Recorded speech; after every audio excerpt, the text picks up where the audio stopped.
Okay, I did not hear you, Suzanne, if you were speaking. Oh. All right, welcome everybody. Welcome to tonight's Tutorial Tuesday. Welcome. We'll wait a few minutes for everybody to come in and then we'll get started. It's great to see you all here. Welcome. And feel free to open up your chat box at the bottom of your screen. There's a little button for chat. We're going to be asking I'll be asking a few quiz questions today. And so you may want to be able to quickly type in an answer there. Welcome. And of course, if you have any questions for me while we're doing the tutorial, you can certainly pop them into the chat and ask there. Welcome. Okay. I think I'll wait another moment and then we will get started.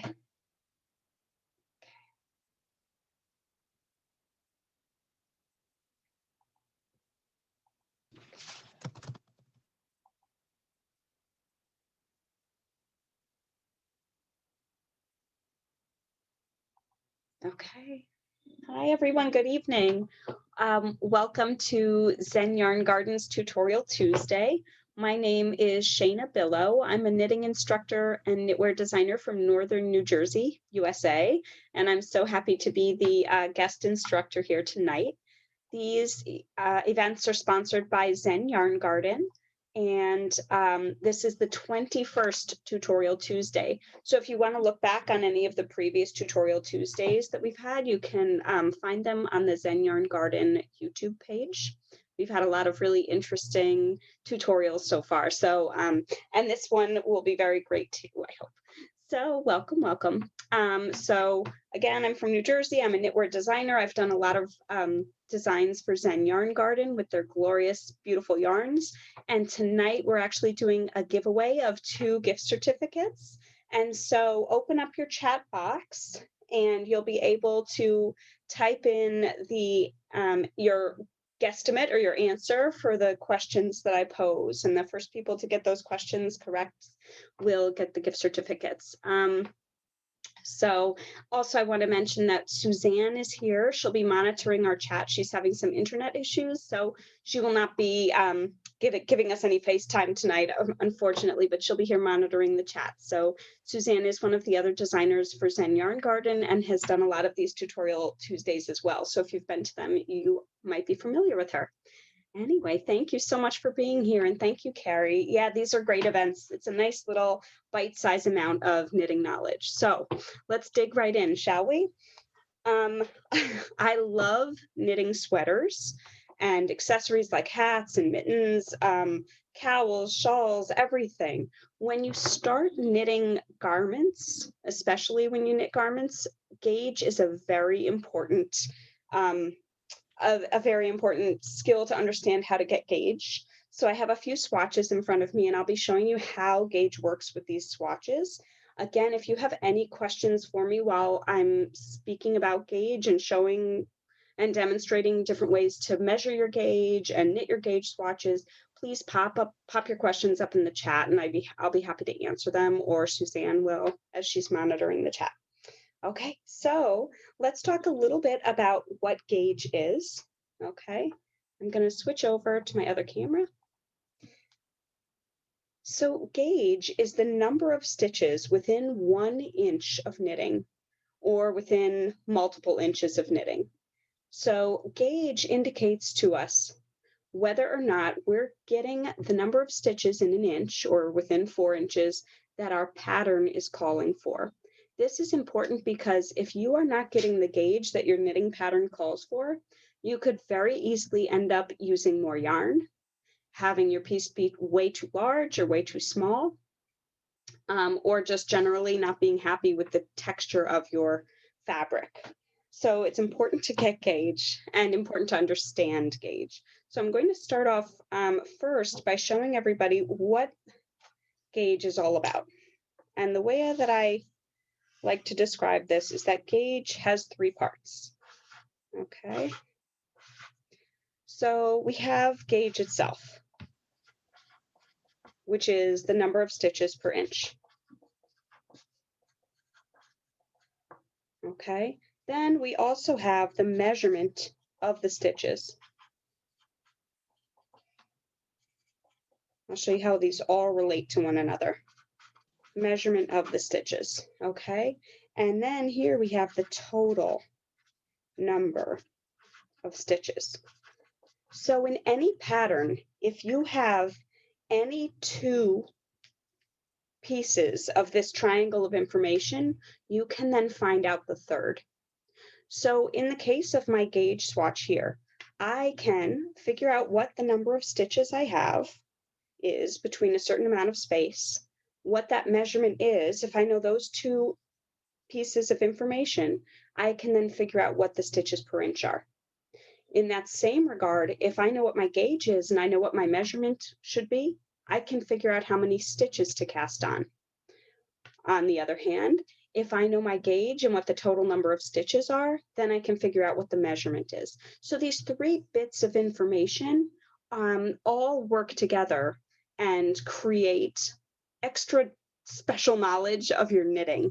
And that's very important. Let's say you're knitting a sweater and you know you need just another inch.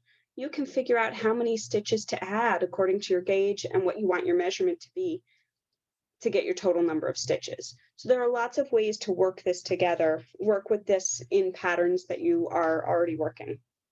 All right, so let's figure out how to measure gauge. The basic way would be to find a stitch. I want to show everybody what a stitch looks like. So this right here, it looks like a little letter V as in Victor. This is one stitch right here. These two legs that kind of point down like a little letter V. That's a stitch. So I have another stitch right here, another stitch right here, etc. In between two stitches, the two legs make up what I like to call an A. All right, so where that arrow is sort of pointing up. If our knit stitches make a chevron, that sort of points up. So whenever I measure gauge, what I like to do is take a stitch marker, put it between two V's. So I have it right between two full V's right here. And then I'll take my tape measure. Okay, and I like to start at the 10-inch point so that I can hold down my tape measure. If I start at the 1-inch point, well, this one's a good tape measure. I can actually hold it there, but sometimes tape measures start right at the 0 and they can wiggle around as you're trying to hold them. So I start at the 10-inch. And then what I'm going to do is trace this out until I find a whole inch where I also have a break between two stitches. So here I have 4 inches and I'm right between two stitches, whereas my 5, I'm in the middle of a stitch. 6, I could also be between two stitches, but let's go for 4. Okay, so here, I'm going to put a stitch marker right here. So this space right here is 4 inches. I am now going to count the stitches between those lines. Okay, so this is the measurement, 4 inches, and I have a total number of stitches that I'm about to count. Once I divide that total number of stitches by the measurement, I'll get my gauge. So the first person, have your calculator handy. The first person to tell me what the gauge is here will win the first gift certificate. Okay, so I have 4 inches, and right here I have 1, 2, 3, 4, 5, 6, 7, 8, 9, 10, 11, 12, 13, 14, 15, 16, 17, 18, 19 stitches in my 4 inches. So I have the total number of stitches and it equals 4 inches. So 19 stitches divided by 4 inches equals, I'm looking for that gauge. Oh, okay, we have a winner. Let's see. Kimberly C., you won the first gift certificate. Yes, 4.75 stitches equals 1 inch. So if this is A, B, and C, B divided by C equals A. And everything works out in that way. So congratulations, Kimberly, and everybody else who participated. If you guessed 4.75, you are correct. So 19 stitches divided by that measurement of 4 inches is equal to 4.75 stitches. Now I know if some of you are Canadian and you follow the metric system, or European and you follow the metric system, it's the same idea. Measurement of stitches in centimeters, total number of stitches is your gauge, stitches per centimeter. So it's all the same. The concepts are the same there. Just wanted to point that out. All right, so that's one way to measure. Yay! So Kimberly, one of the gals from Zen Yarn Garden will reach out to you to get your info. Just so be aware. It'll be Suzanne or Roxanne. All right, so that's one way to measure gauge, but then there are lots of other handy tools that you can use to measure gauge. And actually, we should talk a little bit about row gauge too, which does come in handy in patterns. In my opinion, it's not as critical as stitch gauge, but it's important to get close to row gauge in your patterns, because if you're getting a lot more rows in an inch than whatever your pattern called for, you may end up using a lot more yarn. So it's the same concept here. You want to align your tape measure with a row and measure straight down within a couple inches worth of stitches. So 1, 2, 3, 4, 5, 6, 7, 8, 9, 10, 11, 12, 13 within 2 inches. So 13 rows divided by 2 inches, we're getting 6.5 rows per inch. Okay, so that's just the math on figuring out what your gauge is. There are other nifty tools that you can use to measure your gauge. So something like the Susan Bates Knit Check offers you this 2-inch window where you can count the rows and stitches within that window. So I've got this here, 1, 2, 3, 4, 5, 6, 7, 8, 9.5 stitches. 9.5 divided by 2 equals our 4.75, so that checks out. And then here within 2 inches, let's see if we've still got that 13. 1, 2, 3, 4, 5, 6, 7, 8, 9, 10, 11, 12, 13. Bingo. So either way, it's the same gauge with this or with just a tape measure. Okay, so that's another neat tool. Sometimes people feel more confident using something like this. And then, of course, there are these that measure 4 inches wide, and there are lots of cool tools to get gauge because so many people get really stressed out thinking about gauge. So you will find lots of tools out there. All right, so that's just how to measure gauge, but we should also talk about how to knit a gauge. That's an important piece that I think is left out of a lot of knitters' knowledge bases, how to knit a gauge, because if you're not knitting the gauge itself properly according to your pattern, it will be meaningless. So what I mean by that is if you intend to use a wooden needle for your pattern, but you're knitting your gauge on a metal needle, that could be problematic. You want to knit your gauge on the same type and size knitting needle that you intend to knit the garment or piece on. My mother once knit a gauge swatch on a wooden needle and then went to a metal needle for her socks, and they were like 3 sizes too large because different needle fibers react differently with different yarn fibers. So, if you've ever switched needle type and gotten the wrong gauge after you had done a gauge swatch, that could be why. So that's one bit. Another piece of information is that you should also be knitting your gauge swatch in the pattern that your pattern calls for. So if you're knitting a sweater in stockinette stitch, you would go ahead and knit your stockinette gauge swatch. But if you are knitting your pattern in a cable stitch and your pattern calls for a gauge in your pattern stitch, do knit the pattern stitch. Okay? Because the two are very different. They can be very, very different, especially with cables. With cables, they pull the work in, so you'll have more stitches per inch with cables than you would with stockinette. And on that same regard, lace stitches open up your work, so you will have more stitches to the inch in lace fewer stitches to an inch in lace than you would in stockinette. So it's important, if your pattern calls for it, to knit your gauge in the stitch pattern that the pattern calls for. Another piece of info there on that same wavelength is to knit your swatches in the round if necessary. So, oh, great question, Janice. I'll answer that in a sec. Yeah. So here I have two swatches that I knit for a hat that I designed. These are very small swatches. Don't do what I did here. Make a bigger swatch so that you have more information to measure off of. But here I worked this swatch in the round on a magic loop. So that's one way to work a swatch circularly. Another way, if you don't like using magic loop or double points, is to knit your swatch in the round using a long circular needle. If you cast on, let's pretend 20 stitches for your swatch, you would slide all the stitches over. You'd start knitting with stitch 1 through 20. Then you'd move your stitches all the way back across the needle, trace the yarn across the back of the work, and start knitting from stitch 1 again.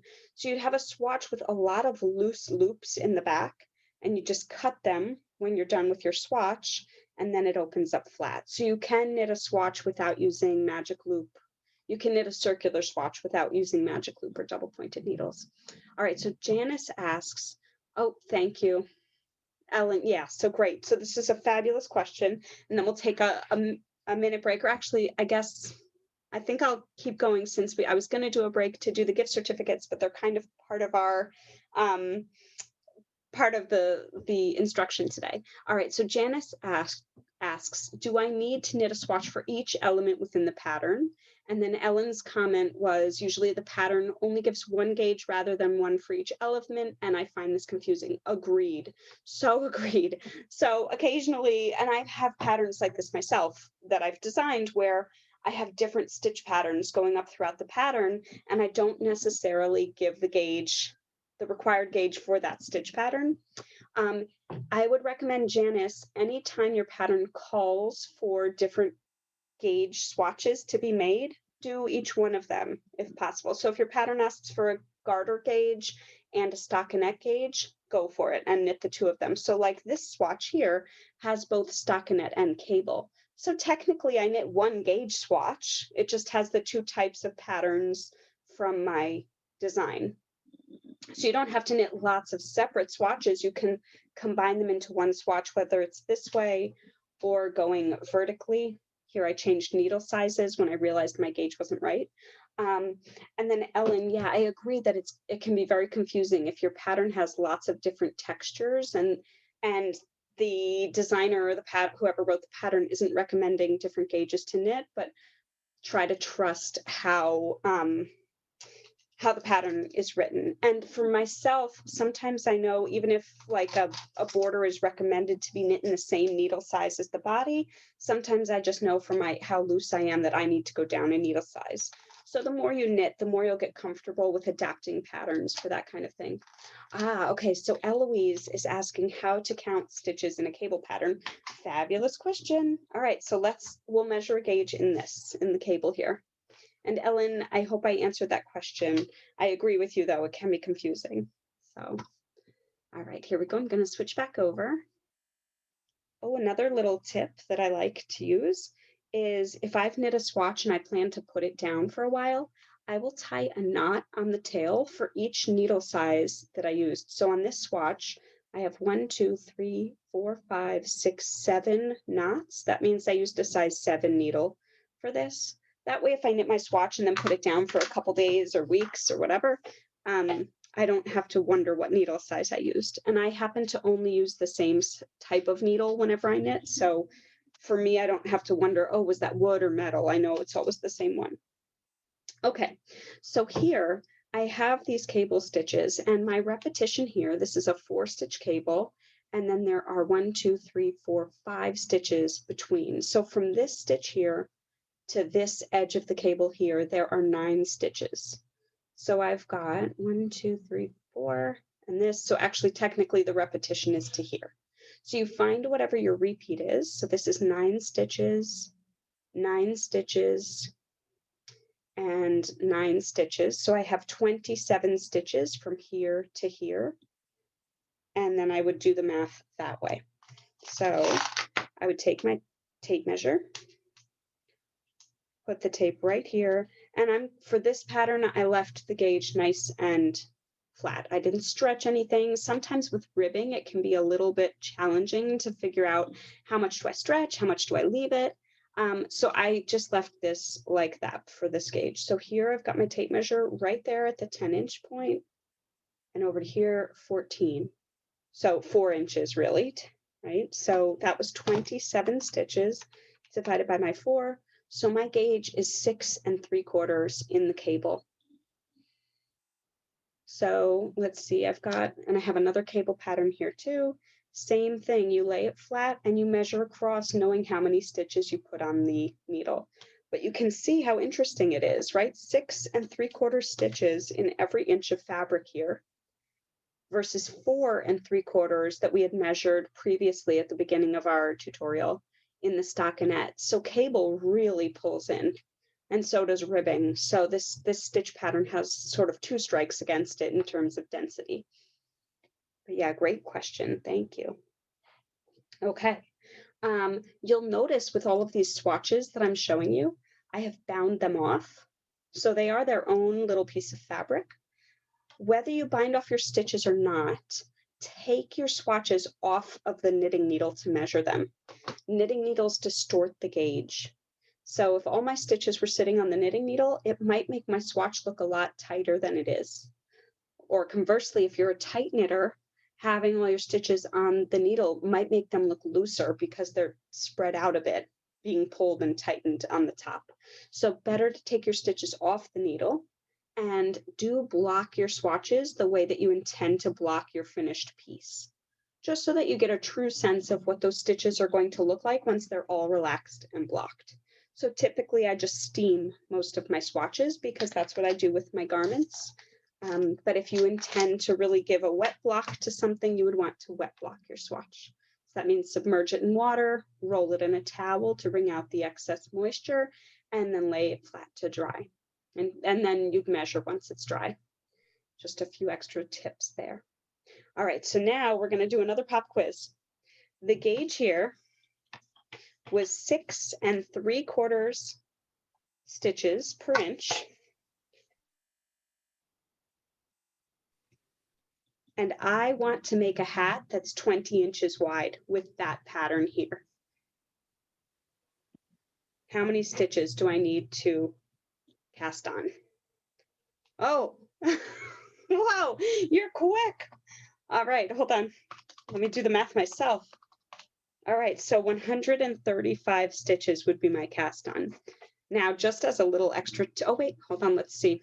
Well, so now an extra tidbit, because there might be kind of 2 answers here, but 135 stitches divided by my 9 stitch repetition actually works out perfectly. I would have 15 repeats of this cable and rib pattern. So yes, the answer is 135, and I'm so sorry I cannot pronounce the name of the person who won, but it's Reseda. I hope that I pronounced that Yes, correctly. that's good. Okay, Pretty thank good. you. Sorry. No worries, you did All right, great. I attempted it. So yeah, so congratulations. But yes, so that's how another 2 elements come together. We know what our finished measurement should be. We know how many stitches we have per inch. Now we can figure out the total number of stitches. So this is A times C equals B. Okay, now the one we haven't done is B to A, and that's to figure out what your finished measurement should be. So let's say you're knitting along on a blanket or a shawl or whatever, and you want to figure out how wide is this thing going to be. If you know that your total number of stitches is 100 and that your gauge is 5 stitches to the inch, your finished measurement is going to be 20 inches. Okay, so that's how you would figure out B divided by A equals C. So that's your other formula that you can use with these 3 items. So these are great ways. Once you have this knowledge, you can use it to really amplify your patterns and change them a little bit to be exactly what you need. So I hope that makes sense for everybody. And I do want to remind you, this is being recorded, so you can always refer back to this. Now, one other thing I wanted to talk about went plumb out of my mind. Hold on, let me go back to this. Thank you. Oh, yes, thank you. Got it. Okay. This is something that often gets people a little confused, and that's changing needle sizes. So here I have two very small gauge swatches, and pardon the light here, it's a dark color, so it's a little hard to see. Here I have two needle sizes that I used, and you can see with the backlighting here that the bottom one is a much tighter gauge and the top one is a bit looser. I've often noticed that knitters get a little confused. If you have too many stitches in 1 inch, that means you need to go up a needle size for your gauge. And if you have too few stitches in 1 inch, so if I'm measuring this and I get maybe 2.5 stitches per inch, but I needed a gauge of 3 stitches per inch, you would go down a needle size. So if you have too many stitches in 1 inch, you need to go up a size needle. And if you have too few, you need to go down a size needle to make the stitches tighter. So it's sometimes people get a little confused by that and think of it in the opposite way. But that's the rule. I also want to mention if you're measuring the 4 inches, let's say, and you are, or let's say your gauge calls for 18 stitches and you should equal 4 inches, and you've got 18 stitches equal 4.5 inches. Typically, my general rule of thumb is that for every 1/2 inch your gauge swatches off, you change one needle size. So if I were to measure my gauge and I'm trying to achieve a certain gauge, and again, the 20 stitches is supposed to measure 4 inches, and I'm somehow getting 5 inches, that's 2/2 inches off. I would go up 2 needle sizes for my next swatch. So just a little like Shayna tip there. For every 1/2 inch that your swatch is off from the 4 inches, you either go up or down one needle size, depending on if it's too big or too small. One needle size typically is a good place to start for every 1/2 inch that you're off, just from my personal experience. So I know I gave you a lot of info about knitting gauge swatches. I'm hoping that the math of gauge is starting to make a little bit more sense to you. I would love to field any questions you might have. So if you have any questions, please pop them in the chat. In the meanwhile, I will just peek over my notes, make sure that I covered everything I wanted to. We're using the same needle size that our pattern calls for, or not that our pattern calls for, we're using the same type of needle that we plan to knit the piece in. We're knitting it in the pattern that the pattern calls for, the pattern stitch. And we're taking our swatches off of the needles to measure. Okay, great, we have some questions. Do I ever measure the gauge unblocked? Yes, I do.